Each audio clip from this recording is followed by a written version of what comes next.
In today's video, I'm going to teach you how to add audio track in Shotcut. If you've ever tried to drop music straight onto your project and nothing seemed to happen, it's because Shotcut needs a dedicated audio track before it can place any sound. Think of your timeline as layers. Video layers hold pictures and footage, and audio layers hold music, narration, or sound effects. Once you create that audio layer, adding your background music becomes a simple drag and drop. Start by moving your mouse to the timeline and find an empty space. Don't click on an existing clip. Right-click in that empty area.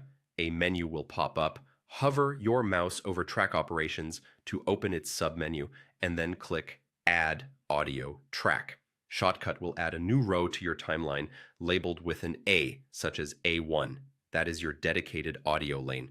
With the audio track in place, grab the background audio file you want to use and drag it onto that new track. As you drop it in, you'll see it sit on the audio lane, and if your file has a waveform, it will appear, making it easier to see where your music gets louder or quieter. You can drag the clip left or right to line it up with the start of your video, or set it to begin later for an intro. If the clip is longer than your video, don't worry. You can simply position it so only the portion you need plays within your edit. The important part is that you're placing audio only on the audio track you added. If you decide you no longer need that audio track, removing it is just as straightforward.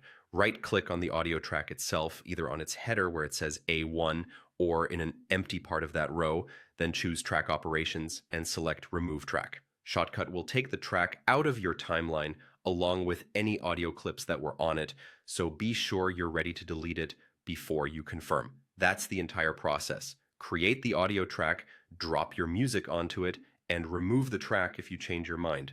Once you get used to it, this becomes second nature and keeps your timeline clean and organized.